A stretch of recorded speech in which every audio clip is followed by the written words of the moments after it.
പിതാവിന്റെയും പുത്രന്റെയും പരിശുദ്ധാത്മാവിന്റെയും നാമത്തിൽ ആമേൻ. നമുക്ക് പ്രാർത്ഥിക്കാം. അമ്മേ പരിശുദ്ധമ്മേ, അമ്മേ പരിശുദ്ധമ്മേ, ദൈവമാതാവേ, കൃപാസനത്തിലൂടെ ഞങ്ങൾക്കും ഞങ്ങളുടെ ദേശത്തിനും അമ്മ മധ്യസ്ഥം തേടി തന്ന എല്ലാ അനുഗ്രഹങ്ങൾക്കും കൃപകൾക്കും ഞങ്ങളിപ്പോൾ ഹൃദയം നിറഞ്ഞ നന്ദി പറയുന്നു. അമ്മേ പരിശുദ്ധമ്മേ, ദൈവമാതാവേ, 2004 ഡിസംബർ 7 തീയതി ഉച്ചകഴിഞ്ഞ് 2:30 കൃപാസനത്തിൽ സംഭവിച്ച അമ്മയുടെ പ്രത്യക്ഷപ്പെടലിനെ കുറിച്ച് തിരുസഭയ്ക്ക് സമർപ്പിച്ചിരിക്കുന്ന പഠനരേഖകളുടെ സഭാത്മകമായ പഠനം ആരംഭിക്കുവാൻ ഞങ്ങൾ പ്രാർത്ഥിക്കുന്നു.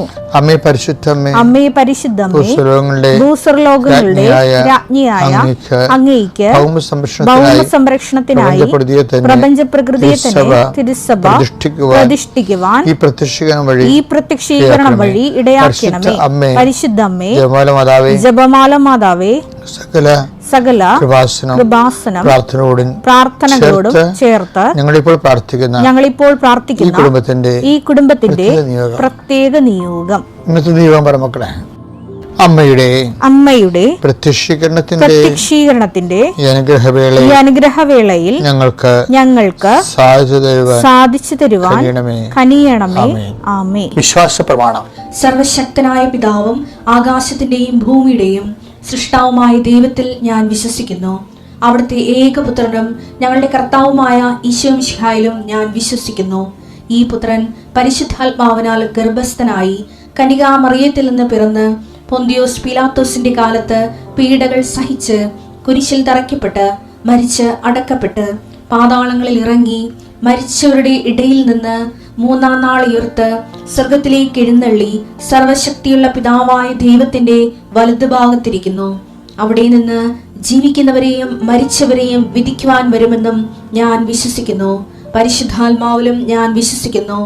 വിശുദ്ധ കത്തോലിക്കാ സഭയിലും പുണ്യവാന്മാരുടെ ഐക്യത്തിലും പാപങ്ങളുടെ മോചനത്തിലും ശരീരത്തിന്റെ ഉയർപ്പിലും നിത്യമായ ജീവിതത്തിലും ഞാൻ വിശ്വസിക്കുന്നു. ആമേൻ. ഞങ്ങളുടെ പിതാവേ, അങ്ങയുടെ നാമം പൂജിതമാകണമേ. അങ്ങയുടെ രാജ്യം വരണമേ. അങ്ങയുടെ തിരുമനസ് സ്വർഗത്തിലെ പോലെ ഭൂമിയിലുമാകണമേ. അന്നു വേണ്ടുന്ന ആഹാരം ഇന്ന് ഞങ്ങൾക്ക് തരണമേ.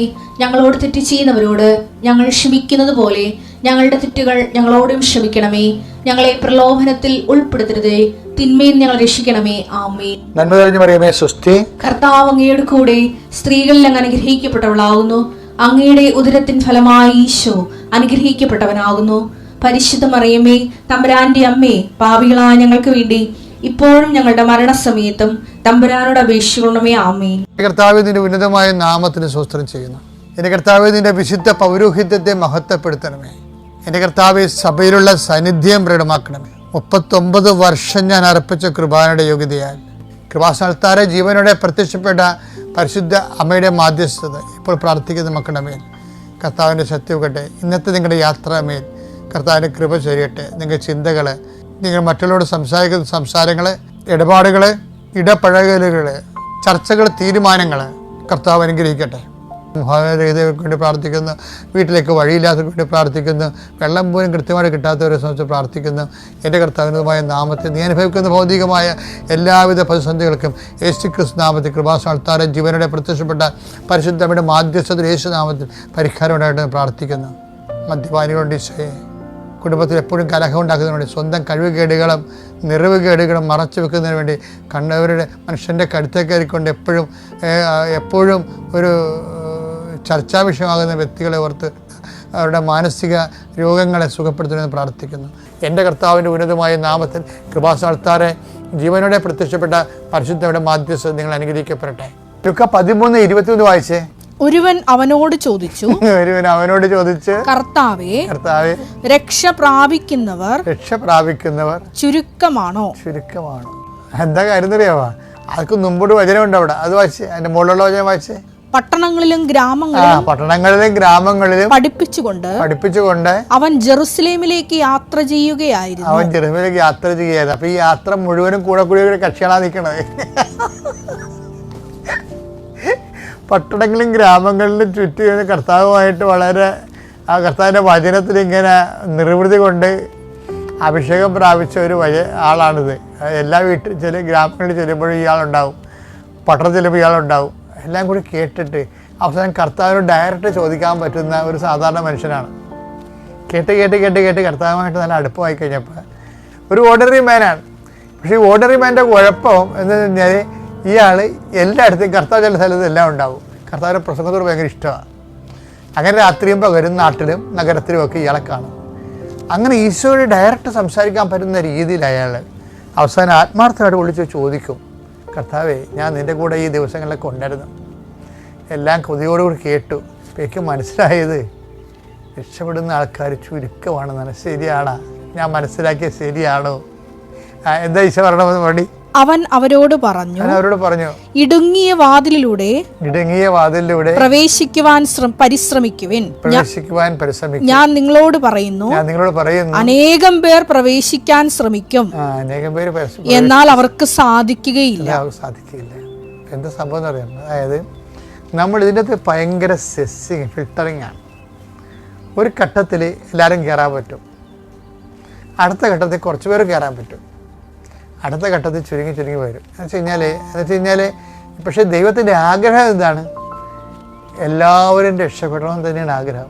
1 തിമോത്തി 2:4 എല്ലാവരും രക്ഷിക്കപ്പെടണമെന്നും എല്ലാവരും രക്ഷിക്കപ്പെടണമെന്നും സത്യം അറിയണമെന്നും ആണ് അവിടുന്ന് ആഗ്രഹിക്കുന്നത്. ഇപ്പം എല്ലാവരെയും വെൽക്കം ചെയ്യുന്നുണ്ട്. പക്ഷേ പോകെ അത് കുറച്ച് സീരിയസ് ആയിട്ടുള്ള ടെസ്റ്റ്. ഇപ്പോൾ നമുക്കറിയാമല്ലോ, പട്ടാളക്കാരെ കണ്ടിട്ടില്ലേ? കഴിഞ്ഞ ദിവസങ്ങളിൽ ഞാനൊരു നമ്മുടെ ക്യാപ്റ്റൻ വർഗീസ് മാത്യുവിനെ കണ്ട്. അപ്പോൾ അത് കൊമ്പുദോറായി അദ്ദേഹം ഇന്ത്യൻ നേവിയിൽ. അപ്പോൾ അദ്ദേഹത്തിന് 1 സ്റ്റാറുണ്ട്. പിന്നെ അദ്ദേഹത്തിന് കുറേ ടൈം ഉണ്ട് ഇനിയും. അപ്പോൾ ഒരു പക്ഷേ അയാൾ റിട്ടയർ ചെയ്യുമ്പോൾ അദ്ദേഹത്തിന് 3 സ്റ്റാർ വല്ലതും കാണും. എന്ന് വെച്ച് കഴിഞ്ഞാൽ ഓരോ ഘട്ടം ചെല്ലും തോറും ദൈവരാജ്യം ഏതാണ്ട് ഇതുപോലെയാണ്. വെച്ചാൽ ആ 1 സ്റ്റാർ കൃപയുടെ 1 സ്റ്റാർ ഉള്ളവരുണ്ടാകും, 2 സ്റ്റാർ ഉള്ളവരുണ്ടാകും, 3 സ്റ്റാർ ഉള്ളവരുണ്ടാകും. അത് ദൈവരാജ്യം ഈ ബലപ്രയോഗത്തെ വിധേയമായിരിക്കണം എന്ന് പറയാൻ കാര്യം ഇതാണ്. ഇപ്പോൾ ഓരോരോ ഘട്ടം ചെല്ലുന്തോറും നമുക്ക് പുതിയ ശക്തിയും പുതിയ കൃപയും, അല്ലാതെ ആദ്യത്തെ സിലബസ് തന്നെയല്ല പിന്നെ ഫോളോ ചെയ്യണത്. സിലബസ് ഇങ്ങനെ മാറിക്കൊണ്ടിരിക്കും. അപ്പോൾ നിങ്ങൾ പറയും, അയ്യോ, പണ്ട് വിജയകുമാർ എന്നോട് പറയുമായിരുന്നു, എന്താണ് വെച്ചാൽ problems are always in queue എന്ന് പറയും. Problems are always in queue. അത് ശരിയാണ്. അപ്പോൾ നമ്മളൊക്കെ ഇങ്ങനെ ഓരോ സമയത്ത് ഇങ്ങനെ ടെസ്റ്റ് ഉണ്ടായിക്കൊണ്ടിരിക്കും. ആ ടെസ്റ്റ് അനുസരിച്ചുകൊണ്ട് നമുക്കിങ്ങനെ സ്റ്റാർ എണ്ണം കൂടിക്കൊണ്ടേയിരിക്കും. ഉടമ്പടി എടുക്കാനിരിക്കുന്നവരും ഉടമ്പടി എടുത്തവരും അവർക്ക് ആ ഉടമ്പടി എടുത്ത പ്രകാരമുള്ള വിഷയങ്ങൾ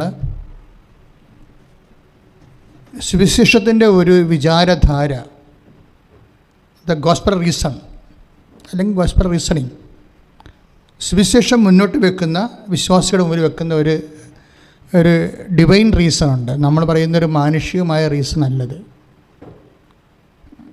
സാർ എല്ലാ ഡിവൈൻ റീസണും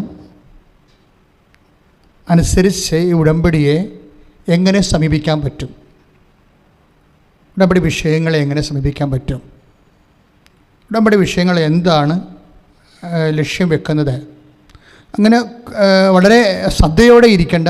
എന്നാൽ അങ്ങനെ ഇരുന്നാൽ പെട്ടെന്ന് നമ്മുടെ ഉടമ്പടി വിഷയത്തിൻ്റെ മേൽ ദൈവിക ഇടപെടലുണ്ടാകുന്ന സുവിശേഷ മാർഗങ്ങളാണ് പലപ്പോഴും നമ്മൾ ഉടമ്പടിയിൽ ധ്യാനിക്കണത്. പ്രാർത്ഥിക്കുക. കർത്താവായ ദൈവമേ, ഞങ്ങളിപ്പോൾ കൂടിക്കൊണ്ടിരിക്കുന്ന ഉടമ്പടി ധ്യാനത്തിലൂടെ വെളിവാകുന്ന സുവിശേഷ വഴികൾ കണ്ടെത്തുവാൻ അതിന് അനുപേക്ഷണീയമായ ദൈവവചനങ്ങൾക്ക് ഗ്രഹിക്കാൻ പ്രത്യേക അഭിഷേകം ലഭിക്കാൻ ഞങ്ങളുടെ ഹൃദയത്തെയും അതിരത്തെയും ചിന്തകളെയും വിചാരധാരകളെയും അങ്ങ് പൂർണ്ണമായി ഈ ആരാധനാ നിമിഷം ഏറ്റെടുക്കണമേ എന്ന് പ്രാർത്ഥിക്കുന്നു.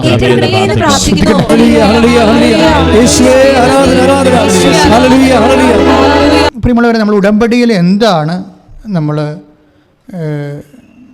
ലക്ഷ്യം വെക്കുന്നത്? അപ്പോൾ ഉടമ്പടി നമ്മൾക്ക് എന്ത് നേടിത്തരുന്ന പ്രാർത്ഥനയാണ്?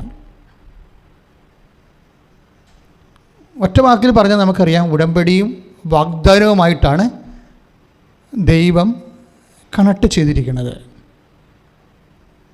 ഉടമ്പടിയുടെ കൂടെ തന്നെയാണ് ദൈവം എപ്പോഴും വാഗ്ദാനങ്ങളെക്കുറിച്ച് പറയുന്നത്. ദൈവികമായ എല്ലാ അനുഗ്രഹങ്ങളും, ജോലി, വീട്, വിവാഹം തൊട്ട് നിത്യത വരെ എല്ലാം ദൈവം, അങ്ങനെയുള്ള എല്ലാ അനുഗ്രഹങ്ങളെയും ദൈവം അത് നേടുന്നതിന് നമ്മളെ പ്രേരിപ്പിക്കുന്ന രീതിയിൽ ദൈവം അത് സിമ്പിൾ ബ്ലെസ്സിങ്സ് എന്നല്ല പറഞ്ഞിരിക്കുന്നത്, കേവല അനുഗ്രഹങ്ങളല്ല. ദൈവം വാഗ്ദാനങ്ങളാണ്. ദൈവത്തിൽ നിന്ന് നമുക്ക് ലഭിക്കണതെല്ലാം വാഗ്ദാനങ്ങളുടെ അടിസ്ഥാനത്തിലാണ്. ഇപ്പോൾ നമ്മൾ ഗവൺമെൻറ്റിൽ ഒരു അല്ലെങ്കിൽ പഞ്ചായത്തിൽ ഒരു ഉദാഹരണം പറയുകയാണ് ഞാൻ. പഞ്ചായത്തിൽ ഒരു നമ്മുടെ വീട്ടിലുള്ള കുളം അല്ലെങ്കിൽ ഒരു ജലസംഭരണി, കണ്ടം എന്നൊക്കെ പറയും ആലപ്പുഴ പ്രദേശത്ത്, അത് ഒന്ന് ആഴപ്പെടുത്തി ഭംഗിയാക്കി അതിൽ മെയിൻ വളർത്തണമെന്ന് വിചാരിച്ചിട്ട് നമ്മൾ പഞ്ചായത്തിൽ കൊണ്ടുപോയി ഒരു ആപ്ലിക്കേഷൻ വെക്കുന്നു, അല്ലെങ്കിൽ ഗവൺമെൻറ് വെക്കുന്നു. പക്ഷേ ഗവൺമെൻറ് എന്താണ് ചെയ്യണത്? ഉടനെ അതിന് സ്കീമുണ്ടോ എന്ന് നോക്കും. അതൊക്കെ മുമ്പ് തന്നെ ഗവൺമെൻറ്റിന് ആ വിഷയത്തിൽ പദ്ധതി ഉണ്ടോ എന്ന് നോക്കും. പദ്ധതിയാണ് ആദ്യം നോക്കുന്നത്. പദ്ധതി ഇല്ലെങ്കിൽ അപ്പം തന്നെ അപേക്ഷ തള്ളിപ്പോകും. പദ്ധതി ഉണ്ടെങ്കിൽ അതൊരു സ്കീം ഉൾപ്പെടുത്തിയായിരിക്കും ഗവൺമെൻറ് അത് ജനങ്ങളിലേക്ക് കൊടുക്കുന്നത്. അതിൻ്റെ സ്കീം ഇപ്പോഴുണ്ടോ എന്ന് നോക്കും. പദ്ധതി ഉണ്ടായിട്ട് കാര്യമില്ല, സ്കീം ഇപ്പോഴും ഉണ്ടാകണം. അപ്പോൾ ഇതുപോലെ തന്നെയുള്ള വിഷയമാണ് ബൈബിളിലുള്ളത്.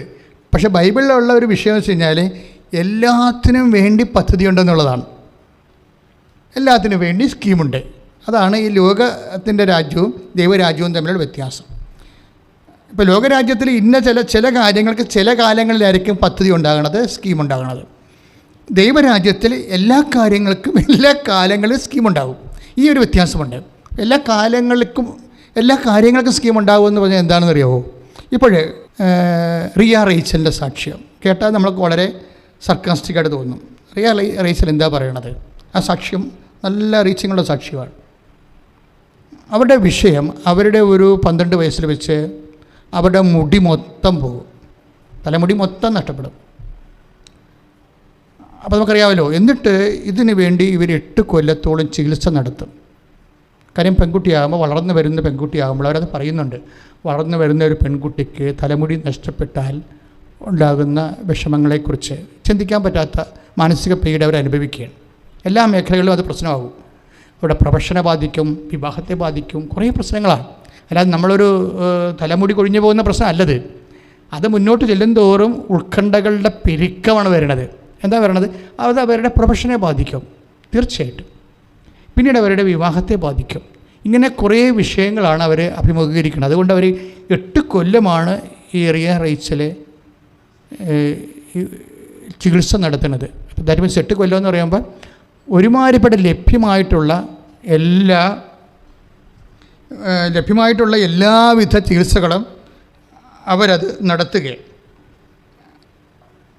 പക്ഷെ അതിന് വലിയ ഫലമില്ലെന്ന് പറഞ്ഞത് നമ്മളുടെ ഒരു പാർശ്വമായിട്ട് കഷണ്ടിയായി പോകുന്ന അവസ്ഥയല്ല. ഇവർ ഫുൾ ബ്ലാഡഡാണ്. അതായത് മുഴുവൻ കഷണ്ടിയായി പോകുമ്പോൾ ഇപ്പോൾ ക്യാൻസർ രോഗികളൊക്കെ ആണെങ്കിൽ അവർ കഷണ്ടിയായി കീമോ ഒക്കെ എടുക്കുമ്പോൾ കഷണ്ടിയായി പോയാലും ഒരു ടൈം കഴിയുമ്പോൾ അത് തിരിച്ചു വരും, ആ മുടികൾ തിരിച്ചു വരും. അങ്ങനെ ബാൾഡായി പോണതല്ല, ഇത് ഒരു ഡിസീസാണ്. അവർ ആ ഡിസീസിൻ്റെ പേര് സാക്ഷ്യത്തിൽ പറയുന്നുണ്ട്. അലോപേഷ്യ ഓട്ടോ ഇമ്മ്യൂൺ ഡിസീസ് എന്നാണ്. അതെന്ന് വെച്ച് കഴിഞ്ഞാൽ അലോപേഷ്യ ഏരിയറ്റ ഓട്ടോ ഇമ്മ്യൂണിയൻ ഡിസീസ് എന്നാണ് അവർ പറയണത്. എന്ന് വെച്ചാൽ അതിൻ്റെ വിഷയം ഇത്രയേ ഉള്ളൂ, കോശങ്ങളെ കൺസ്യൂം ചെയ്യും. അതാണല്ല ഓട്ടോ ഇമ്മ്യൂണിയൻ എന്ന് പറയണത്. അതായത് കോശങ്ങളെ കൺസ്യൂം ചെയ്യും, തിന്നുകളയും. പിന്നെ ഒരിക്കലും രക്ഷപ്പെടത്തില്ല. ഇതിന് മരുന്നുമില്ല. ഈ ഒരു സ്ഥാനം അങ്ങനെ 8 കൊല്ലം മരുന്ന് കഴിച്ചു കഴിഞ്ഞിട്ട് ഇവർക്ക് കാര്യങ്ങൾ മനസ്സിലായി. ഇവിടെ ചെന്നാലും വൈദ്യശാസ്ത്രത്തിൻ്റെ ഒരു നിസ്സഹായ അവസ്ഥ ഉണ്ട് ഇവിടെ. അതായത് ഇത് കോശങ്ങളെ കഴിക്കുന്ന അലോപേഷ്യ ഏരിയറ്റ രോഗമാണ്, ഓട്ടോ ഇമ്മ്യൂണിനാണ്, കോശങ്ങൾ കഴിക്കുന്നതാണ്, നമുക്ക് നിലവിൽ അതിന് മരുന്നില്ല എന്ന് പറയും. അപ്പോഴെന്ത് ചെയ്യും ഇവർ? ഇത്രയും നാൾ കാശ് കുറേ മുടക്കി കാണുമില്ല, ഒരു പക്ഷേ ആയിരക്കണക്കിന് രൂപ മുടക്കി കാണും. 8 ലക്ഷം 8 വർഷം എടുത്തില്ലേ? അപ്പോൾ ഈ കേസ് ഹിസ്റ്ററി നിങ്ങൾ ശ്രദ്ധിക്കണം. ഈശോയുടെ അമ്മയുടെ നടക്കുന്നതുകൊണ്ടാണ് ഞാൻ ഈശോയുടെ അമ്മയുടെ മധ്യസ്ഥ ഈശോ ചെയ്ത കാര്യങ്ങളെക്കുറിച്ചാണ് നമ്മൾ ഡിസ്കസ് ചെയ്യണത്, അല്ല ഒരു കഥ കേൾക്കുകയല്ല. ഈ അൾത്താറയിൽ വെച്ച് എന്താണ് അമ്മ ജീവനോടെ പ്രത്യക്ഷപ്പെട്ട അൾത്താറയിൽ വെച്ച് അമ്മയുടെ മധ്യസ്ഥത്തിൽ പണ്ട് കാനായിൽ വെള്ളം വീഞ്ഞാക്കിയ വിഷയം പറയുകയല്ല. ഇന്ന് ഈശോ ഇപ്പം ഇവിടെ വെച്ച് എന്ത് ചെയ്തതെന്നാണ് ഞാൻ പറയണത്. ഇത് നിങ്ങളുടെ ജീവിതത്തിൽ എന്ത് സംഭവിക്കും? അച്ഛാ, നിങ്ങൾ ശ്രദ്ധിച്ചുകൊണ്ടിരുന്നാൽ മതി. എന്തുകൊണ്ടാണ് നിങ്ങളുടെ ജീവിതത്തിൽ ഇതുപോലെ അത്ഭുതങ്ങൾ സംഭവിക്കാത്തതെന്ന് ചോദിച്ചാൽ അതിന് പല കാരണങ്ങളുണ്ട്. ഞാൻ ആ കാരണങ്ങളെല്ലാം പറയും. ആ കാരണങ്ങളെല്ലാം നിങ്ങൾ ഈ ധ്യാനത്തിലൂടെ റെക്ടിഫൈ ചെയ്താൽ ഇതുപോലെ തന്നെ സെയിം എക്സ്പീരിയൻസ് നമുക്ക് ഏത് സമയത്തും ഉണ്ടാവും. അത്ഭുതങ്ങളൊന്നും അത്ര ഒരു അകലെയല്ല ശരിക്കും. കൃപാസനത്തിൻ്റെ ചാനൽ നിങ്ങൾ സബ്സ്ക്രൈബ് ചെയ്യുമ്പോൾ അറിയാൻ പറ്റും. എല്ലാ ദിവസവും സാക്ഷ്യങ്ങൾ പറയുന്നുണ്ട് ആൾക്കാരെ. ഞാൻ അതിലേക്ക് കടക്കുന്നില്ല. പക്ഷേ എന്താ ഞാൻ ഉദ്ദേശിച്ചതെന്ന് വെച്ച് കഴിഞ്ഞാൽ, ഈ അലോപേഷ്യ ഏരിയാറ്റ രോഗത്തിന് മെഡിസിൻ ഇല്ല. അത് കോശങ്ങളെ തിന്നുന്ന രോഗമാണ്. പക്ഷേ ഈ മെഡിസിന് മെഡിസിൻ ഇല്ല എന്നുള്ളത് മനസ്സിലായി കഴിഞ്ഞപ്പോൾ ഇവരുടെ അമ്മ റിയ റേച്ചലിൻ്റെ അമ്മയാണ് ഉടമ്പടി എടുക്കുന്നത്. അവർ ഉടമ്പടി എടുക്കുമ്പോൾ ഞാനിപ്പോഴും ഓർക്കുന്നുണ്ടേ, അവർ പറയുന്ന സാക്ഷ്യം, അതായത് അവരാദ്യം ഈ 6 കാര്യങ്ങൾ നമുക്ക് എഴുതാമല്ലോ. അപ്പോൾ 6 കാര്യങ്ങളിൽ ആദ്യം എഴുതണം എന്താണെന്ന് അറിയാമോ? എൻ്റെ മകളുടെ തലയിൽ 10 വർഷമായിട്ട്, അതായത് 8 വർഷം മരുന്ന് ഉപയോഗിച്ചു, 2 വർഷം ഒരു മരുന്ന് ഉപയോഗിച്ചിട്ടെന്ന് അവർ പറയുന്നുണ്ട്. മാത്രമല്ല ഈ 8 വർഷം, ഈ 10 വർഷത്തോളം കാലം അവർ വേറെ വിഗ് വാങ്ങിച്ച് വെച്ച് നടക്കണം. അതാണ് 8 വർഷം അല്ലെങ്കിൽ 10 വർഷം മുഴുവനും ഈ റിയ ഒരു വിഗ്ഗും വെച്ചാണ് നടക്കുന്നത്. അപ്പോൾ അത് ഇനി ഭാവിയിൽ ഡയറക്റ്റ് വിവാഹത്തിലൊക്കെ ചെല്ലുമ്പോഴൊക്കെ പ്രോബ്ലം ഉള്ളത് കൊണ്ടും പ്രൊഫഷൻ്റെ ജോലി പ്രശ്നങ്ങളൊക്കെ ഉള്ള കാരണം അവളുടെ അമ്മ ഇവിടെ ഉടമ്പടി എടുക്കുമ്പോൾ ആദ്യം വെക്കുന്ന കാര്യം എന്താണ്? എൻ്റെ മകളുടെ തലയിലുള്ള തലമുടിയെല്ലാം തിരിച്ചു വരണമെന്നാണ് ആദ്യം എഴുതി വെക്കണം, മാതാവിനോട് പറയണത്. അപ്പോൾ നിങ്ങളൊരു മനസ്സിലാക്കേണ്ടത്, ഈ 10 വർഷത്തിനുള്ളിൽ ഇവർ വേറെ ഒരിടത്തും പോയി പ്രാർത്ഥിച്ചിട്ടില്ലേ? അതാണ് ചോദ്യം. ഈ 10 വർഷത്തിനുള്ളിൽ ഇവർ വേറെ ഇതുപോലെയുള്ള പ്രാർത്ഥനാ സങ്കേതങ്ങളിൽ പ്രാർത്ഥിച്ചിട്ടില്ലേ? തീർച്ചയായിട്ടും പ്രാർത്ഥിച്ചിട്ടുണ്ട്. അവർക്ക് ലഭ്യമായ എല്ലാ പ്രാർത്ഥനാ രീതികളും അവർ ഉപയോഗിച്ചിട്ടുണ്ട്. വൈദ്യശാസ്ത്രം മാത്രമല്ല, അതിൻ്റെ ഇരട്ടി പ്രാർത്ഥിച്ചിട്ടുണ്ട്. അവർ പ്രാർത്ഥിച്ച പ്രാർത്ഥിച്ച ഇടങ്ങളെക്കുറിച്ച് സംസാരിക്കുന്നത്. എങ്ങനെ ഉടമ്പടി മറ്റ് പ്രാർത്ഥനാ രീതികളിൽ നിന്ന് ഡിഫർ ചെയ്തിരിക്കുന്നുവെന്ന് നമ്മൾ മനസ്സിലാക്കണം. എന്താണ് ഉടമ്പടിക്കുള്ള പ്രത്യേകത? ഈ ഉടമ്പടിയിൽ ഇത് വെക്കുകയും 90 ദിവസം, ഉടമ്പടിയുടെ ഡേറ്റ് എന്ന് പറഞ്ഞാൽ ആദ്യ ഘട്ടം എന്ന് പറയുന്നത് 90ആണ്. അത് വാഗ്ദാന പേടകത്തെ അടിസ്ഥാനപ്പെടുത്തിയുള്ള പഴയ നിയമത്തിൽ ദൈവത്തിൻ്റെ സാന്നിധ്യം വാഗ്ദാന പേടകത്തിൽ കുടികൊള്ളുന്നത്, ആ ദൈവസാന്നിധ്യമാകുന്ന കൃപാസനം, ആ ദൈവവചനം ഉൾക്കൊള്ളുന്ന കൃപാസനം എന്ന് പറയുന്ന സ്വർണ്ണ പേടകം ഒരു അനുഗ്രഹത്തിൻ്റെ ഒരു സ്ഥലത്തിരിക്കുമ്പോൾ 90 ദിവസമാണ് അതിരിക്കുന്നത്. പുതിയ നിയമത്തിൽ വരുമ്പോൾ പരിശുദ്ധ അമ്മയാണ്. പഴയ നിയമത്തിലെ കൃപാസനത്തിൻ്റെ ഉള്ളിൽ സ്വർണ്ണപേടകത്തിൽ കർത്താവിൻ്റെ വചനമാണ് ദൈവ സാന്നിധ്യമായിട്ടിരുന്നെങ്കിൽ, പുതിയ നിയമത്തിൽ പരിശുദ്ധ അമ്മയുടെ ഉദരത്തിൽ ജീവിക്കുന്നവനായ ദൈവം തമ്പുരാൻ, പുത്രൻ തമ്പുരാനാണ് വചനം മാംസമായി അമ്മയുടെ ഉദരത്തിൽ ഇരിക്കുമ്പോഴാണ് അമ്മ കൃപാസനമായി മാറണത്. അമ്മ ഈ കൃപാസനം എന്ന ഈ സ്ഥാപനത്തിൻ്റെ പേര് 89 അമ്മ എന്നോട് പറയണത്. അതായത് ഞാനൊരു മരിയൻ ഇയർ അന്നുണ്ടായിരുന്ന കാലത്ത് അമ്മയെ ഞാൻ 7000 കുടുംബങ്ങൾ, അല്ല 1500 കുടുംബങ്ങൾ ഞാൻ കയറി ഇറങ്ങി അവർക്കൊണ്ട് ജപമാല ചെല്ലിച്ച് അമ്മയുടെ തിരുസ്വരൂപത്തെ സ്വീകരിച്ച ഒരു ആഗസ്റ്റ് 11 1987. അതിനുശേഷമാണ് എൻ്റെ ജീവിതത്തിലേക്ക് അമ്മ വളരെ ശ്രദ്ധയോടുകൂടി ഇടപെടാൻ തുടങ്ങിയത്. അല്ല, ഇത് ഓൾ ഓൺ എ സഡൻ 2004 സംഭവിക്കണ വിഷയമല്ല. 87, അതായത് ഞാനിത് പറയണമെങ്കിൽ, അതായത് നിങ്ങളും ഇതുപോലെ ഈ വിഷയങ്ങൾക്ക്, ദൈവികമായ കാര്യങ്ങൾക്ക് സീരിയസ്നെസ് കൊടുക്കാത്തത് കൊണ്ടാണ് ദൈവാനുഭവം ഉണ്ടാകാത്തത്. വേറെ ഒരു കാര്യമില്ല. ഞാൻ ഇന്ന് ഓർക്കൊണ്ട് മാതാവിൻ്റെ രൂപം കൊച്ചിയിൽ നിന്ന് ആലപ്പുഴയിൽ കൊണ്ടുവരുന്നതാണ് വിഷയം.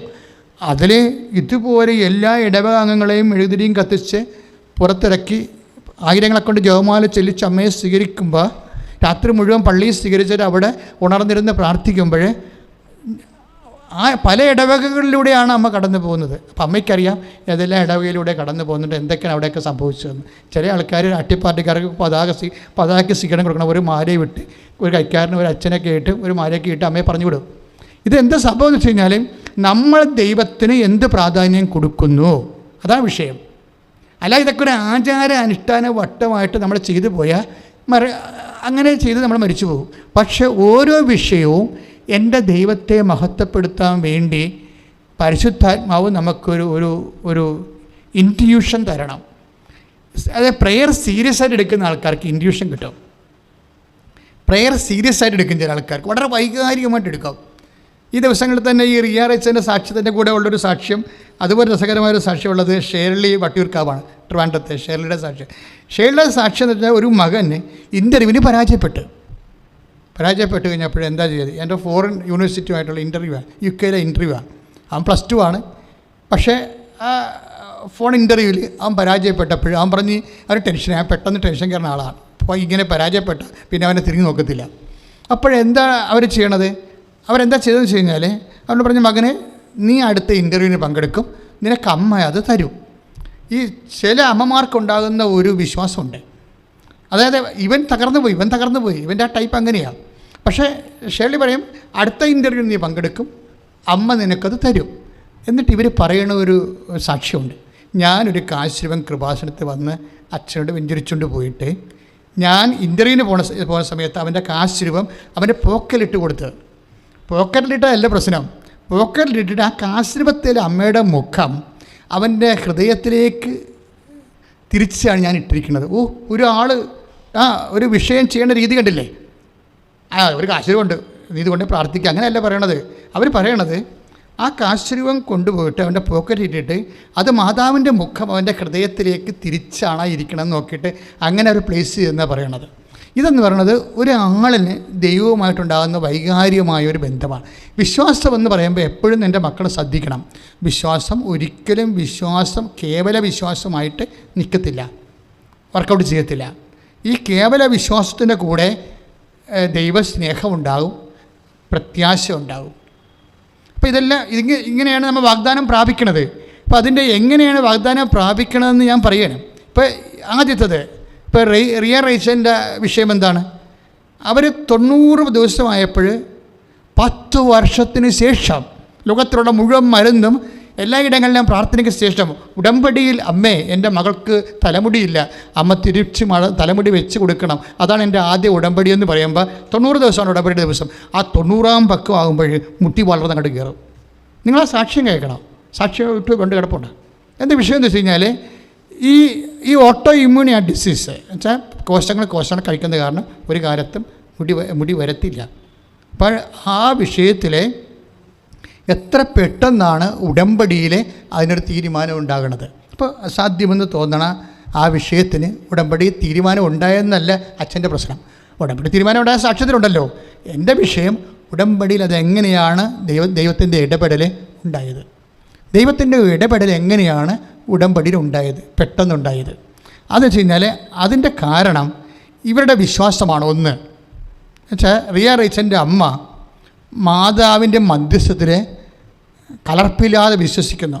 എന്ന് വെച്ച് കഴിഞ്ഞാൽ ചില ആൾക്കാരെന്ന് വെച്ച് കഴിഞ്ഞാൽ മകൻ്റെ ജോലി, വീട് വെക്കണം, ലോൺ കിട്ടണം, മൂത്ത മകൾക്ക് പ്രൊമോഷൻ വേണം എന്നൊക്കെ പറഞ്ഞ് 5 എഴുതിയതിന് ശേഷം 6ാമത്തത് ഒക്കട്ടെ കിട്ടിയതെന്നും പറഞ്ഞുകൊണ്ട് വേണേൽ എഴുതും, എൻ്റെ മകളുടെ തലയിൽ മുടിയില്ല, അത് നടക്കാത്ത കാര്യമാണ്, അത് ദൈവത്തിനും നടക്കത്തില്ല എന്ന് എനിക്കറിയാം എന്നൊക്കെ പറഞ്ഞുകൊണ്ടാണ് മനസ്സിലാണ് ഈ 6ാമത്തെ കാര്യമായിട്ട് എഴുതുന്നത്.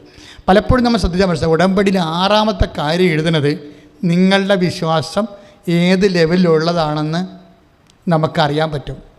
നമുക്കറിയാൻ പറ്റത്തില്ലെങ്കിലും മാതാവിനതറിയാൻ പറ്റും. എന്ന് വെച്ചാൽ അവസാനം 6ാമത്തായിട്ട് നീ എഴുതിയ എന്താണ്, 25 വർഷമായി എൻ്റെ ഭർത്താവിൻ്റെ കള്ളുകുടി മാറണേ, അതെന്താ 6ാമത്തായിട്ട് എഴുതിയത്?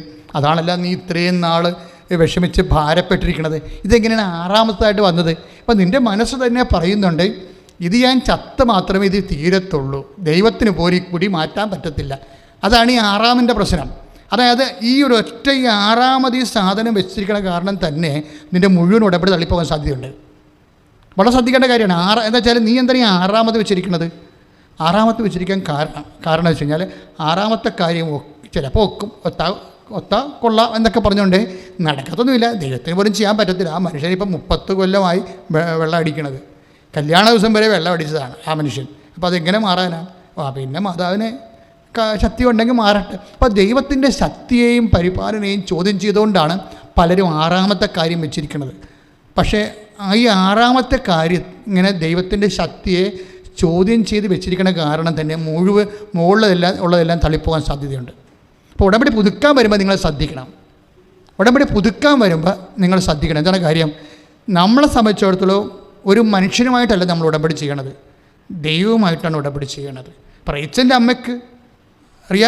അമ്മയ്ക്ക് മനസ്സിലായി, പരിശുദ്ധ അമ്മയ്ക്ക് എൻ്റെ മകൾക്ക് എന്ത് ഓട്ടോ ഇമ്മ്യൂണി ഡിസാണെന്ന് പറഞ്ഞാലും ശരി, പരിശുദ്ധ അമ്മ വിചാരിച്ചാൽ എൻ്റെ മകൾക്ക് മുടി തിരിച്ചു വരുമെന്ന്. അത് ആറാമത്തെ കാര്യമല്ല, 1-ാമത്തെ കാര്യമായിട്ടാണ് എഴുതിയിരിക്കുന്നത്. അതാണ് അവിടെ വിജയിക്കാൻ കാരണം. ഏറ്റവും അസാധ്യമായ കാര്യം 1-ാമത്തെ കാര്യമായിട്ട് എഴുതിയിരിക്കണം. അപ്പോഴെന്ന് വെച്ചാൽ അത്രയും ദൈവത്തിൽ ആ വ്യക്തി വിശ്വസിക്കുന്നു. അതുകൊണ്ടാണ് ബാക്കിയെല്ലാം രക്ഷപ്പെട്ടത്. ബാക്കി എല്ലാ വിഷയങ്ങളും രക്ഷപ്പെടുന്ന കാര്യം ആദ്യത്തെ വിഷയത്തിൽ തന്നെ അവർ കവർ ചെയ്ത് ഉടമ്പടി ഡിമാൻഡ്സ് കവർ ചെയ്തു. കാര്യം ഒരു വാഗ്ദാനം എങ്ങനെയാണ് പ്രാപിക്കണത്? ദൈവം എന്തെല്ലാം കാര്യങ്ങൾക്ക് വേണ്ടി വാഗ്ദാനം തന്നിട്ടുണ്ട്. ഓൾമോസ്റ്റ് എവരിത്തിങ്ങിന് വാഗ്ദാനമുണ്ട്. ഇപ്പോൾ റിച്ചലിന് മുടി തിരിച്ചു വരാൻ കാര്യം എന്താണ്? മുടി അവൾക്ക് ആവശ്യമാണെന്ന് കർത്താവിനറിയാം. അവളുടെ പ്രൊഫഷൻ നോക്കുമ്പോൾ മുടി അവൾക്ക് ആവശ്യമാണെന്ന് കർത്താവിനറിയാം. അതിന് വേറെ ഒന്നും അറിയേണ്ട കാര്യമില്ല. മുടി അതാണ് ഈശോ പറയണത്. മത്തായി ശ്ലീഹായുടെ സുവിശേഷം 6:32 എഴുതിയിരിക്കണില്ലേ? മത്തായി ശ്ലീഹ 6:32 എന്താ പറയണത്? ഇതൊക്കെ നിങ്ങൾക്ക് ആവശ്യമാണെന്ന് എൻ്റെ സ്വർഗസ്ഥനായ പിതാവ് അറിയുന്നു. Praise the Lord. അതാണ് സംഭവം. അപ്പോൾ അതൊന്ന് വായിച്ചോളൂ. അതിനാൽ എന്ത് ഭക്ഷിക്കും, എന്ത് പാനം ചെയ്യും, എന്ത് ധരിക്കും എന്ന് വിചാരിച്ച് നിങ്ങൾ ആകുലരാകേണ്ട. വിജാതീയരാണ് ഇവയെല്ലാം അന്വേഷിക്കുന്നത്. നിങ്ങൾക്കിവയെല്ലാം ആവശ്യമാണെന്ന് നിങ്ങളുടെ സ്വർഗീയ പിതാവ് അറിയുന്നു. അതാണ് ഇത് അപ്പം നിങ്ങൾ ഓർക്കും, ഇപ്പോൾ 6:31 എഴുതിയിരിക്കുന്നത് എന്ത് ഭക്ഷിക്കും, എന്ത് കുടിക്കും, എന്ത് ധരിക്കും എന്നുള്ള അടിസ്ഥാന ആവശ്യങ്ങൾ മാത്രമേ ഉള്ളൂ. അങ്ങനെയല്ല ഈശോ പറഞ്ഞിരിക്കുന്നത്. ഈശോ പറഞ്ഞിരിക്കുന്നത് അതെല്ലാം അടിസ്ഥാന ആവശ്യങ്ങളുടെ കൂടെ ബാക്കി വരുന്ന കുറേ ആവശ്യങ്ങളുണ്ട്. അതുകൊണ്ടാണ് ഈശോ 6:33 അത് കറക്റ്റ് ചെയ്ത് പറയുന്നുണ്ട്. മത്തായി ശ്ലീഹ 6:33 എന്താ എഴുതിയിരിക്കുന്നത്? നിങ്ങൾ ആദ്യം അവിടുത്തെ രാജ്യവും അവിടുത്തെ നീതിയും അന്വേഷിക്കുക. നിങ്ങൾ ആദ്യം അവിടുത്തെ രാജ്യവും അവിടുത്തെ നീതിയും അന്വേഷിക്കുക. അതോടൊപ്പം മറ്റുള്ളവയെല്ലാം നിങ്ങൾക്ക് ലഭിക്കും. മറ്റുള്ളവയെല്ലാം അവിടെ ഒരു വിഷയം എന്നത്. അവിടെ എന്ത് ഭക്ഷിക്കും, എന്ത് പാനം ചെയ്യും, എന്ത് ധരിക്കുമെന്നല്ല, മറ്റുള്ളവയെല്ലാം എന്ന് വെച്ചാൽ ഒരു ജീവിതത്തിന് ആവശ്യമായതെല്ലാം അത് അവർക്ക് തലമുടിയാണ് ആവശ്യമെങ്കിൽ അതും. പിന്നെ എന്താണ്, നമ്മൾ നേരത്തെ കണ്ട ഷേർലിയില്ലേ, ഷേർലിയുടെ മകൻ്റെ എന്താ പ്രശ്നം? ഷേർലിയുടെ മകൻ്റെ വിഷയം എന്ന് പറയുന്നത് അവന് +2 ആണ്. പക്ഷേ അവന് യൂറോപ്പിൽ പഠിക്കണം. +2 ആണ്, അവൻ യൂറോപ്പിൽ പഠിക്കണം. അതിനേക്കാളൊക്കെ വലിയൊരു വിഷയമുണ്ട് അവന് ഈ ഓൺലൈൻ ക്ലാസ് ആയിരുന്നല്ലോ കഴിഞ്ഞ കൊല്ലമൊക്കെ നടന്നുകൊണ്ടിരുന്നത്. ഇപ്പോഴും ഓൺലൈൻ ക്ലാസ്സിലായി നമ്മൾ. അപ്പോൾ ഓൺലൈൻ ക്ലാസ് പിന്നെ അലർജിയാണ്. അവൻ്റെ പേര് അലൻരാജ് എന്നതിൻ്റെ പേര്. അലൻരാജിന് ഓൺലൈൻ ക്ലാസ് അലർജിയാണ്. അപ്പോൾ അവൻ്റെ അമ്മ ഇങ്ങനെ പറഞ്ഞ് തലയിലെ വെള്ളം പറ്റുകയാണ്, എടാ നീ ക്ലാസ് അറ്റൻഡ് ചെയ്യും. പക്ഷേ ഇവന് ഒരു ടൈം കഴിഞ്ഞാൽ ഇതിൻ്റെ അറ്റൻഡ് ചെയ്യാൻ പറ്റത്തില്ല. അപ്പോൾ ഇതിനെങ്ങനെ മാർക്ക് കിട്ടണത്? മാർക്ക് കിട്ടത്തില്ല. അവൻ തോക്കും, ഉറപ്പായിട്ടും തോക്കും. തോക്കണ തന്നെയല്ല, ഇനിയിപ്പോൾ എങ്ങാനും അവൻ്റെ ഒരു കലിബർ കൊണ്ട് വലിഞ്ഞ് കയറിയാൽ പോലും ഉന്നതമായ വിദ്യാഭ്യാസ സ്ഥാപനങ്ങളിൽ അഡ്മിഷൻ കിട്ടാൻ പറ്റത്തില്ല. അപ്പോൾ ഇതാണ് അവരുടെ വിഷയം. അപ്പോൾ അതവരുടെ ഉടമ്പടി വിഷയമാണ്. ഷേർലി ഉടമ്പടി ചെയ്യുമ്പോൾ ഷേർലി അത് വിഷയം എഴുതുന്നുണ്ട്. എന്താണ്? എൻ്റെ മകൻ്റെ അമ്മയുടെ തിരുസന്നിധി വന്ന് പ്രാർത്ഥിക്കുമ്പോൾ ഈ വിഷയം പറയുന്നുണ്ട്. എന്താണ്? അവൻ ഓൺലൈൻ ക്ലാസ് അറ്റൻഡ് ചെയ്തിട്ടില്ല. പക്ഷേ അമ്മ എന്ത് ചെയ്യാനാണ്? ഇതാണ് എൻ്റെ മകൻ്റെ അവസ്ഥ. ഞാനവനെ തല്ലാനോ കൊല്ലാനോ പറ്റുമോ? അമ്മയ്ക്ക് ചെയ്യാൻ പറ്റും. അവന് ഒരു ഉപരി വിദ്യാഭ്യാസത്തിന് വേണ്ടിയുള്ള മാർക്ക് കൊടുക്കണം. അപ്പോൾ അതെന്ത് സംഭവിച്ചു കഴിഞ്ഞാൽ അതിനിവർ ചെയ്യണ കാര്യത്തിൽ ഇവരോട് പറയും, നീ പരീക്ഷ എഴുത്, പറ്റണ പോലെ പഠിച്ച് പരീക്ഷ എഴുത്, ബാക്കിയുള്ളത് അമ്മയോട് പറഞ്ഞുകൊണ്ട് മധ്യസ്ഥം വഹിച്ച് നിനക്ക് മാർക്ക് വാങ്ങിച്ചു തരാമെന്നാണ് പറയണത്. ഒരു വിശ്വാസിയുടെ നിഷ്കളങ്കമായ ഒരു ശരണമാണ്. ബുദ്ധിജീവികളൊന്നും ഈ മേഖലയിൽ വാപൊളിച്ചിട്ട് കാര്യമില്ല. കാര്യം അവർക്ക് ബുദ്ധി മാത്രമേ ഉള്ളൂ. ബുദ്ധി മാത്രം കൊണ്ട് ഈ ലോകത്ത് ചില അസൈൻമെൻറ്റുകളെ കവർ ചെയ്യാൻ പാടായിരിക്കും. എന്താ കാര്യം വെച്ച് കഴിഞ്ഞാൽ വിശ്വാസത്തിൻ്റെ നിലവാരം എന്ന് പറയുന്നത്, എന്താ വിശ്വാസം എന്ന് പറയുന്നത്, സർവശക്തനായ ദൈവത്തിലാണ് വിശ്വസിക്കുന്നത്. നമ്മൾ വിശ്വാസ പ്രമാണം ചെല്ലുമ്പോൾ ആകാശത്തിൻ്റെയും ഭൂമിയുടെയും സൃഷ്ടാവും സർവശക്തനുമായ പിതാവിൽ വിശ്വസിക്കുകയാണ്. അപ്പോൾ സൃഷ്ടാവിൽ മാത്രമല്ല നമ്മൾ വിശ്വസിക്കുന്നത്, പിന്നെ എന്താണ്, സർവശക്തനിലാണ് വിശ്വസിക്കുന്നത്. അപ്പോൾ നമ്മളെ സൃഷ്ടിച്ചപ്പോൾ ആ സൃഷ്ടികളിൽ എന്തെങ്കിലുമൊക്കെ പോരായ്മ ഉണ്ടെങ്കിൽ അത് പരിഹരിക്കാൻ ഉള്ള ഒരു ത്രെഡായിട്ടാണ് നമുക്ക് ഫെയ്ത്ത് തന്നിരിക്കുന്നത്. സൃഷ്ടികളിൽ അതാത് കാലങ്ങളിൽ ജീവിക്കുമ്പോൾ ഓരോ മനുഷ്യർ എല്ലാവരും ഒരേ നിലവാരമുള്ള ബുദ്ധിയുള്ളവരാകുമോ? ഒരിക്കലും ആകത്തില്ല. എല്ലാ മേഖലകളിലും എപ്പോഴും കഴിഞ്ഞ ദിവസങ്ങളിൽ ഒരു സിനിമാ നടൻ്റെ ഒരു ഇൻ്റർവ്യൂ ഉണ്ടായിരുന്നു. അയാൾ എന്തുകൊണ്ടാണ് ദൈവത്തിൽ വിശ്വസിക്കാത്തതെന്നാണ് അയാൾ തന്നെത്താൻ എക്സ്പ്ലെയിൻ ചെയ്യണത്. അത് അയാൾ ഒരു അവിശ്വാസിയാണെന്ന് നാട്ടുകാരെ ബോധിപ്പിക്കാൻ വേണ്ടി ഒരാളെ കെട്ടിയെടുത്ത് അയാളെ ഇൻ്റർവ്യൂ ചെയ്യിക്കുകയാണ്. അവരാരും ഇൻ്റർവ്യൂ ചെയ്യാൻ വന്നതല്ല, ഇയാളുണ്ടാക്കിയ ഒരു ഇൻ്റർവ്യൂ ആണത്. അത് കേൾക്ക് പറയാൻ പറ്റും. അയാൾ അതിനകത്ത് പറയുന്ന സാധനം, ദൈവം എന്തുകൊണ്ടാണ് ദൈവത്തിൽ ഞാൻ വിശ്വസിക്കാത്തത്, ഇവിടെ പാവപ്പെട്ടവരുള്ളത് കൊണ്ടാണ്. പണക്കാരും പാവപ്പെട്ടവരും രണ്ടായിട്ടുള്ളത് കൊണ്ടാണ്. മനുഷ്യൻ ഈക്വൽ അല്ലാത്തത് കൊണ്ടാണെന്നാണ് പുള്ളി പറയുന്നത്. മനുഷ്യൻ ഈക്വൽ അല്ലാത്തത് കൊണ്ടാണ് അങ്ങനെ സംഭവിക്കണമെന്ന്. ഇനി ഒരു രസകരമായ വിഷയത്തിൽ ഇപ്പോൾ ഒരേ തരത്തിൽ ബുദ്ധിയും അതുപോലെ തന്നെ എഡ്യൂക്കേഷനുള്ള ആൾക്കാർക്ക് ഒരേ വരുമാനമാണ് ഇവിടെ കിട്ടുന്നത്? അല്ല. ഒരേ ബുദ്ധിയും ഒരേ ക്ലാസ്സും ഒരേ എഡ്യൂക്കേഷനും ഉള്ളവർക്ക് ഒരു വരുമാനമാണ് കിട്ടുന്നത്? അല്ല. എന്താ കാര്യം? അവർക്കില്ലേ ചിലർക്ക് കിട്ടുന്ന സാഹചര്യങ്ങളെ അവരതിൻ്റെ അകത്ത് വ്യക്തിപരമായ അവരുടെ അനുഭവജ്ഞാനവും കമ്മിറ്റ്മെൻറ്റിൻ്റെ വിഷയമുണ്ടല്ലോ. ഇപ്പോൾ ഡെഡിക്കേഷൻ എന്നല്ലേ പറയണത്. ഇപ്പോൾ ഡെഡിക്കേഷൻ എന്നൊക്കെ പറയണത് പണ്ട് ദൈവവുമായിട്ട് ബന്ധപ്പെട്ടൊരു വാക്കായിരുന്നു ഡെഡിക്കേഷൻ, ഡിവോട്ടി എന്നൊക്കെ പറയുന്നത്. ഇന്ന് ഒരു സ്ത്രീ ഏതെങ്കിലും തരത്തിൽ ഒരു ഫിസിക്കലായിട്ട് ഒരു ഒരു നഗ്നതയൊക്കെ കാട്ടി അഭിനയിക്കേണ്ട റോള് കൊടുത്താൽ അതങ്ങനെ വളരെ സുന്ദരമായ രീതിയിൽ അഭിനയിച്ചു കഴിഞ്ഞാൽ സംവിധാനം എന്താ പറയുന്നത്, അവർ ഭയങ്കര ഡെഡിക്കേറ്റഡ് ആണെന്ന് പറയും. ഒരു അക്ഷരങ്ങൾ ഒരു വാക്കിന് സംഭവിക്കുന്ന വ്യത്യാസം കണ്ടില്ലേ? ഇപ്പോൾ ഡെഡിക്കേഷൻ എന്ന് പറഞ്ഞ ദൈവികമായൊരു വാക്ക് ഇന്ന് ഉപയോഗിക്കുമ്പോൾ വരുമ്പോൾ അവർ ഭയങ്കര ഡെഡിക്കേറ്റഡ് അഭിനയിക്കുക എന്തിനാണ്? അപ്പോൾ ഇതുപോലെ ഈ ഡെഡിക്കേഷൻ ഒരു വിഷയമാണ്. എത്ര ബുദ്ധി ഈക്വൽ ആയാലും ശരി, ഡെഡിക്കേഷൻ എന്ന് വെച്ച് കഴിഞ്ഞാൽ അർപ്പണം. ആ വിഷയത്തെ അർപ്പണം വരുമ്പോൾ തന്നെ അർപ്പണം ഉള്ളവരുണ്ടാകും. ചിലർക്ക് ഉറങ്ങാൻ എനിക്കിഷ്ടം, ചില ആൾക്കാർക്ക് അത് എഴുന്നേറ്റിരുന്ന് വർക്ക് ചെയ്യാൻ എനിക്കിഷ്ടം. ആരായിരിക്കും രക്ഷപ്പെടുന്നത്? വർക്ക് ചെയ്യുന്നതിനായിരിക്കും രക്ഷപ്പെടുന്നത്. അപ്പോൾ ഡെഡിക്കേഷൻ ഒരു വിഷയമാണ്. അപ്പോൾ ദൈവത്തെക്കാൾ ഉപരി ദൈവം എല്ലാവരെയും അനുഗ്രഹിക്കുമ്പോൾ ഓരോരുത്തരും, പിന്നെ ബൈബിളനുസരിച്ചിട്ട് ആരാണ് സന്തോഷവാനെന്ന് നമുക്ക് പറയാൻ പറ്റത്തില്ലല്ലോ. ആരാണ് സന്തോഷവാൻ, ആരാണ് ആനന്ദം അനുഭവിക്കുന്നത്? എല്ലാ സമയത്തും നല്ല ആഹാരങ്ങൾ കിട്ടി നല്ല യാത്രകൾ ചെയ്യുന്ന ആൾക്കാരാണ് സന്തോഷവാൻ. അത് തൻ്റെ അധ്വാനം കൊണ്ട് കുടുംബത്തെ പുലർത്തി ഉള്ള ആഹാരം രുചികരമായിട്ട് കഴിക്കുന്നയാളാണ് സന്തോഷവാൻ. നമുക്ക് പറയാൻ പറ്റത്തില്ല, അതെല്ലാം സബ്ജക്റ്റീവ് കേസാണ്. പക്ഷേ നമ്മൾ പുറത്തുനിന്ന് നോക്കുമ്പോൾ അയാൾക്ക് അത്രയും വിഭവങ്ങളില്ല. പക്ഷേ നല്ല വിഭവങ്ങളുള്ള ആൾക്കാർക്ക് ദൈവാനുഗ്രഹം കൂടുതൽ, വിഭവമില്ലാത്തവർക്ക് കുറവെന്നൊക്കെ പറയണത് അത് തന്നെയല്ലേ ഏറ്റവും ഐക്യം എന്ന് പറയണത്. നിങ്ങളെ വിഭവം കുറവുള്ള ആൾക്കാരുടെ ജീവിതമെന്ന് നോക്കിയവരോട് ചോദിക്കണം, അവർ വളരെയേറെ ഹാപ്പിയാണ്. ഞാൻ എപ്പോഴും ഓർക്കുന്ന എൻ്റെ ജീവചരിത്രത്തിൽ എഴുതിയിട്ടൊരു കഥയുണ്ട്. കഥയല്ല, ശരിക്കും. അപ്പോൾ അന്ന് പോലെ ഞാൻ ശരിക്കും, അതായത് ഞാൻ സെമിനാരി പഠിക്കുമ്പോൾ ഞങ്ങൾക്ക് ലേബർ ഫോം എന്നും പറഞ്ഞൊരു സംഭവമുണ്ട്. ലേബർ ഫോം വെച്ചാൽ ഈ സോഷ്യൽ അവയർനെസ്സിന് വേണ്ടിയും അതുപോലെ സാമൂഹ്യ വികസനത്തിന് വേണ്ടി പ്രവർത്തിക്കുന്ന ഒരു സംഘടനയാണ്. ഞാനൊരിക്കൽ അതിൻ്റെ സെക്രട്ടറിയായിരുന്നു. അപ്പോഴേ ഞങ്ങളെ പ്രസിഡൻറ്റും സെക്രട്ടറിയും അതുപോലെ തന്നെയൊക്കെ ഞങ്ങളിങ്ങനെ പാവപ്പെട്ടവരുടെ സോക്കോൾഡ് അങ്ങനെയുള്ള ഭവനങ്ങളിലേക്ക് നമ്മളിപ്പോൾ ചേരി എന്നൊക്കെ പറയുന്നത് ഇന്നത്തെ സമയത്ത് അങ്ങനെ സബ്സ്റ്റാൻഡേർഡ് വാക്കുകൾ അങ്ങനെ ഉപയോഗിക്കാൻ പാടില്ല. അപ്പം അന്നത്തെ കാലത്ത് ആ വാക്കിന് ചേരുന്നത് തന്നെയായിരുന്നു അർത്ഥം. അപ്പോൾ ഞങ്ങൾ അങ്ങനെയുള്ള സ്ഥലങ്ങളിൽ, ആലുവയിൽ അങ്ങനെയുള്ള സ്ഥലങ്ങളിൽ പോയി. ഒരു ദിവസം ഒരു വീട്ടിൽ ചെന്നപ്പോൾ അവിടുത്തെ അപ്പൂപ്പനാണ് ഒരു തെങ്ങും തടി, 2 തെങ്ങും തടി വെച്ച് ആണ്, കട്ടിലില്ല, തെങ്ങും തടിയിൽ എന്തോ ഒരു കയറ്റി പായക്കിയിട്ട് അതിന്മേൽ പായ കിടക്കുകയാണ്. അപ്പോൾ ഞങ്ങൾക്ക് ഭയങ്കര സങ്കടം തോന്നി. എന്താ കാര്യം? ഞങ്ങൾ കട്ടിലയിലാണ് കിടക്കുന്നത്. അപ്പോൾ കട്ടിലെ കൊതുകുവരയൊക്കെയുണ്ട്. അപ്പോൾ അവന് കൊതുകുവരയില്ല, അതിന് പകരം എന്തെങ്കിലുമൊക്കെ ചകിരിയൊക്കെ വെച്ച് പോക്കുന്ന പരിപാടിയാണ്. അത് പുറത്താണ്. അപ്പോൾ ഞങ്ങളൊക്കെ ദൈവം ഇത് എങ്ങനെ നരകം പിടിച്ച് എന്തൊരു ജീവിതം. ഈ അപ്പാപ്പൻ നമുക്കൊരു കട്ടിൽ വാങ്ങിച്ചു കൊടുക്കാം. ഇപ്പോൾ ഈ ശിഷ്യയുടെ മുമ്പിൽ നിന്നല്ലേ ഇതൊക്കെ പറയണത്. അപ്പോൾ അതായത് ഞങ്ങളെ വന്നിട്ട് എന്ത് ചെയ്യും, ഞങ്ങൾക്കന്നൊരു വരുമാനം ഇല്ലല്ലോ. അപ്പോൾ ഞങ്ങളുടെ ഈ ലേബർ ഫാമിലുള്ള ആൾക്കാരെല്ലാം ഇട്ടുകൂട്ടി 10 രൂപ 20 രൂപയൊക്കെ എടുത്തിട്ട് ഞങ്ങളുടെ സെമിനാരി കാർപ്പൻറ്ററിനെ പോയി കണ്ട്. കാര്യം സെമിനാരി എപ്പോഴും 2 കാർപ്പൻറ്റേഴ്സ് സ്ഥിരം ഉണ്ടാവും. അപ്പോൾ അവരോട് പറഞ്ഞു, ആ ചേട്ടൻ ഞങ്ങളോട് ബന്ധമുള്ളതുകൊണ്ട് ചേട്ടൻ പറഞ്ഞു, ചേട്ടാ ഞങ്ങൾ കുറച്ച് കാശ് തരാം, സെമിനാരിയിൽ നിന്ന് പ്രൊക്രേറ്റർ അച്ഛനോട് തടി അനുഭവിപ്പിച്ച് തരാം, ഒരു കട്ടിലുണ്ടാക്കി തരണമെന്ന് പറഞ്ഞു.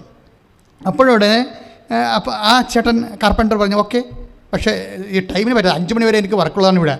5 മണി കഴിഞ്ഞിട്ട് ഞാൻ എല്ലാ ദിവസവും ഒരു 15 മിനിറ്റ് വീതം നിങ്ങളുടെ വർക്ക് ചെയ്യാം. ഉടനെ തരാൻ പറ്റത്തില്ല, കാര്യം ഞാൻ രാവിലെ മുതൽ നമുക്ക് മനസ്സിലാവും, രാവിലെ 8 മണിക്ക് വരുന്ന ആളാണ് 5 മണിക്കാണ് പോകുന്നത്. പിന്നെ നമ്മുടെ വർക്ക് എക്സ്ട്രാ വർക്കാണ്. അപ്പം അങ്ങനെ വരുമ്പോൾ ഒരു ബുദ്ധിമുട്ടുണ്ട്. അപ്പം 10 മിനിറ്റ് 15 മിനിറ്റ് 20 മിനിറ്റൊക്കെ ആയിട്ട് ആ മനുഷ്യൻ 1 മാസം കൊണ്ട് ഞങ്ങൾക്ക് കട്ടിലുണ്ടാക്കി തന്നു. അപ്പം ഞങ്ങൾക്കാണെങ്കിൽ ഭയങ്കര സന്തോഷം. കാര്യം ഈ കട്ടിൽ ഞങ്ങളൊരു ശനിയാഴ്ച ആഘോഷമായിട്ട് ഈ 6 പേരും കൂടി ചുമന്നുകൊണ്ട് ചേരിപ്പോവും. കട്ടിലാണ്, വലിയ സംഭവമല്ലേ. അപ്പോൾ അത് ചുവന്നുകൊണ്ട് ചേരി ചെന്ന് ഈ കട്ടിലിട്ട് കൊടുത്ത് പാപ്പന്. അപ്പോൾ ഞങ്ങളെ സംബന്ധിച്ചിടത്തോളം ഞങ്ങളേണ്ട വലിയ ഒരു കാര്യം ഞങ്ങളുടെ ജീവിതത്തിൽ നടന്ന പോലെയാണ്. കാര്യം ഏറ്റവും വലിയൊരു സൽപ്രവൃത്തി നമ്മൾ ചെയ്ത പോലെ അതിൻ്റെ എല്ലാ ത്യാഗവും അനുഭവിച്ചാണ് ചെയ്യണത്. എല്ലാ ത്യാഗവും, കാര്യം ഞങ്ങളുടെയിലും കാശില്ല, ഇത്ര പേര് ത്യാഗം അനുഭവിച്ചു, ആ കാർപ്പൻറ്ററും ത്യാഗം അനുഭവിച്ചു. അപ്പോൾ ഇത് ഇങ്ങനെ കൊണ്ടുപോയി കട്ടിൽ കൊടുത്ത് ഞങ്ങൾ പാ മേടിക്കാനുള്ള കാശും കൊടുത്ത് അപ്പോൾ അപ്പനെ അവരുടെ സന്തോഷമായിട്ട് പോകുന്നു. അവർ നന്ദിയൊക്കെ പറഞ്ഞ്. അപ്പോൾ ഞാൻ ഒരു മാസം കഴിഞ്ഞപ്പോൾ വീണ്ടും ഞങ്ങൾ ആ ചേരിച്ചത്. അപ്പോൾ നമുക്ക് നമ്മുടെ പപ്പനെ കാണാൻ പോകണ്ടേ എന്ന് വിചാരിച്ചു, അങ്ങനെ പോവാം. അപ്പോൾ പപ്പന് സന്തോഷമാവില്ല, വേറെ ഒന്നുമില്ല, ആ മുഖത്തൊരു ചിരി കാണണം. നമ്മൾ വേറെ ഒന്നും ഉദ്ദേശിച്ച് പോകണമല്ല, ആ മുഖത്തൊരു ചിരി കാണുമ്പോൾ നമുക്കൊരു സന്തോഷം, ആശ്വാസം, ഒരു സംതൃപ്തി, അതാണ് ഉദ്ദേശിക്കണത് അന്നത്തെ. അപ്പോഴേ ഞങ്ങൾ ചെല്ലുമ്പോൾ കട്ടിൽ കാണാനില്ല. അപ്പോൾ ഞങ്ങളുടെ മുഖം ആപ്പടെ വിളറി. അപ്പോൾ ഞങ്ങൾ ചോദിച്ച് നിങ്ങളുടെ കട്ടിലെന്തി? അപ്പോൾ അവരാരും മിണ്ടണില്ല, ഞങ്ങൾക്ക് കട്ടിലില്ല. അപ്പോഴേ പറഞ്ഞ്, അപ്പോൾ ഞങ്ങൾ ശമാശന്മാരാണ്. ശമാശ അതേ കട്ടിലെ കിടന്നിട്ട് അപ്പാപ്പന് ഉറക്കം വന്നില്ല, അതാണ് പ്രശ്നം. ആ കട്ടിലെ കിടന്നിട്ട് ഉറക്കം സത്യമായിട്ട് നടന്ന കാര്യമാണ്, അപ്പാപ്പന് ഉറങ്ങാൻ പറ്റണില്ല. പിന്നെ എന്ത് ചെയ്ത്, പിന്നെ എടുത്ത് പുറത്തിട്ട് അപ്പനെ താഴെ കിടത്തിക്കൊണ്ട് മറ്റുള്ളവരെങ്ങനെ കട്ടിലൊക്കെ കിടക്കണം എന്ന് വിചാരിച്ചിട്ട് അവരെ പുറത്തിട്ട് കട്ടിൽ കൊടുത്ത് കാശ് പിടിച്ചു. കട്ടിൽ കൊടുത്തവർ കാശ് മേടിച്ചു. എന്നിട്ടിരുന്ന കാര്യം ചെറിയ വീടാണ്, അതിനകത്ത് കട്ടിലിട്ട് കഴിഞ്ഞാൽ കുറേ സ്ഥലം പോകും. പക്ഷേ അതുകൊണ്ട് ആരും ഇട്ടില്ല, ആ കട്ടിൽ അവർ വിറ്റ് കാശ് മേടിച്ചു. അന്നത്തെ ഒരു സാഹചര്യം അവർക്ക് അതായിരുന്നു നല്ലത്. ചിലപ്പോൾ അന്ന് 10-300 രൂപ കട്ടിലും കിട്ടുകയാണെങ്കിൽ അവർക്കത് നല്ലത് കാര്യമാണ്, അവർക്ക് കിട്ടും. പക്ഷേ പ്രശ്നം വെച്ചാൽ സത്യസന്ധമായിട്ട് അപ്പാപ്പനെ അതിനകത്ത് കിടന്ന് ഉറക്കം വന്നില്ല, അതാണ് പ്രശ്നം. കാര്യം അപ്പാപ്പൻ നോക്കുമ്പോൾ ആ പഴയ ആ 2 തടിയില്ലേ, ആ തടിയും ആ കയറ്റുവായും അതിൻ്റെ പുറത്ത് കണക്കായും അപ്പോൾ സുഖമായി കിടന്നുറങ്ങും, ഒരു പ്രശ്നമില്ല. അപ്പം ഞങ്ങൾ ആർക്കാണ് തെറ്റുപറ്റിയത്? ഞങ്ങൾ പുറത്തുനിന്ന് നോക്കുന്നവർ വിചാരിച്ചത് ഈ അപ്പാപ്പൻ ഭയങ്കരമായ നരകം അനുഭവിക്കുകയാണ്, സങ്കടമൊക്കെയാണ്. അപ്പാപ്പനെ രക്ഷപ്പെടുത്താൻ വേണ്ടി ഒരു മാർഗ്ഗം ഞങ്ങൾ കണ്ടുപിടിച്ച്, എന്താണ്, കട്ടറുണ്ടാക്കി കൊടുക്കുക. പക്ഷേ എന്തേ, അപ്പാപ്പൻ അത് റിജക്റ്റ് ചെയ്തു ഒരു അനുഭവം കൊണ്ട്. ഇപ്പോൾ ആരാണ് സന്തോഷം അനുഭവിക്കണത്, ആരാണ് ദുഃഖം അനുഭവിക്കണമെന്ന് പുറത്ത് നിന്ന് പറയാൻ പറ്റത്തില്ല. അത് മണ്ടത്തരമാണ് ശരിക്കും പറഞ്ഞാൽ. നമ്മൾ ഭയങ്കരമായ അവർക്കൊരു ജീവിതവുമില്ല, അവർ സങ്കടത്തിലാണ് അനുഭവിക്കണമെന്ന് പുറത്ത് അവരോട് ചോദിച്ച് നോക്കിക്കഴിഞ്ഞാൽ അവർ നമ്മളെക്കാൾ മാനസികമായിട്ട് ഹാപ്പി ആയിരിക്കും.